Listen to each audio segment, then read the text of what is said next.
ಈ ರೀತಿಯ ವರ್ಟಿಗೋನ ನಾವು OPDಯಲ್ಲಿ ಈಸಿಯಾಗಿ ಟ್ರೀಟ್ ಮಾಡ್ಬೋದು. ಇದು BPPVನೇ ಇದು ಇಯರ್ ಸಮಸ್ಯೆಯಿಂದನೇ ಬರ್ತಾ ಇದೆಯಾ ಅಂತ ಹೇಳ್ಬಿಟ್ಟು ನಾವು ಹೇಗೆ ತಿಳ್ಕೊಂತೀವಿ? ನಾವು OPDಯಲ್ಲಿ ಕೆಲವೊಂದು ಪೊಸಿಷನಲ್ ಮ್ಯಾನ್ಯುವರ್ಸ್‌ನ ಮಾಡ್ತೀವಿ. ಸೊ ಅದು ಮಾಡಿದಾಗ ನಮಗೆ ಇದು BPPVನ ಇಲ್ಲ ಬೇರೆ ನ್ಯೂರಲಾಜಿಕಲ್ ಕಂಡೀಷನಿಂದ ಈ ರೀತಿಯ ವರ್ಟಿಗೋ ಬರ್ತಿದೆಯಾ ಅಂತ ಹೇಳ್ಬಿಟ್ಟು ನಾವು ಸಸ್ಪೆಕ್ಟ್ ಮಾಡ್ಬೋದು. OPDಯಲ್ಲಿ ಮಾಡುವ one of the most common test ಬಂದ್ಬಿಟ್ಟು ಎಪ್ಲೇಸ್ ಮ್ಯಾನ್ಯುವರ್ ಅಂತೇಳಿ. ಈ ಟೆಸ್ಟ್ ಮಾಡಿದಾಗ ಇದು BPPVನೇನಾ ಅಂತ ಹೇಳ್ಬಿಟ್ಟು ನಾವು ಈಸಿಯಾಗಿ ಐಡೆಂಟಿಫೈ ಮಾಡ್ಬೋದು. ಇದು ಕನ್ಫರ್ಮ್ ಆದಲ್ಲಿ ನಾವು ಅಲ್ಲಿಂದಲ್ಲಿಗೆ ಕೆಲವೊಂದು ರೀಪೊಸಿಷನಿಂಗ್ ಮ್ಯಾನ್ಯುವರ್ಸ್ ಮಾಡ್ತೀವಿ.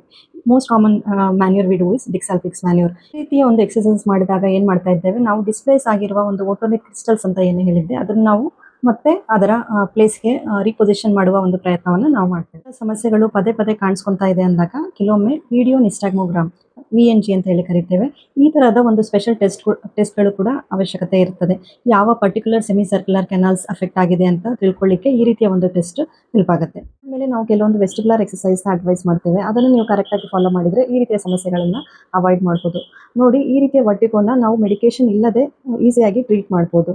ಮೋಸ್ಟ್ ಆಫ್ ದ ಟೈಮ್ ಏನಾಗುತ್ತೆ, ಪೇಷಂಟ್ ಗಾಬರಿಗೊಂಡು ದೊಡ್ಡ ದೊಡ್ಡ ಪರೀಕ್ಷೆಗಳನ್ನು ಮಾಡಿಸ್ಲಿಕ್ಕೆ ಹೋಗ್ತಾರೆ. ಸೊ ನಿಮಗೇನಾದರೂ ಈ ರೀತಿಯ ಒಂದು ನಾ ಹೇಳಿದ ವರ್ಟಿಗೋ ಸಿಂಪ್ಟಮ್ಸ್ಗಳು ಈ ರೀತಿ ನಿಮಗೆ ಕೊರಿಲೇಟ್ ಆಗ್ತಾ ಇದೆ ಅಂದರೆ ದಯವಿಟ್ಟು ನೀವು ENT ಸ್ಪೆಷಲಿಸ್ಟ್ನ ಕನ್ಸಲ್ಟ್ ಮಾಡಿ.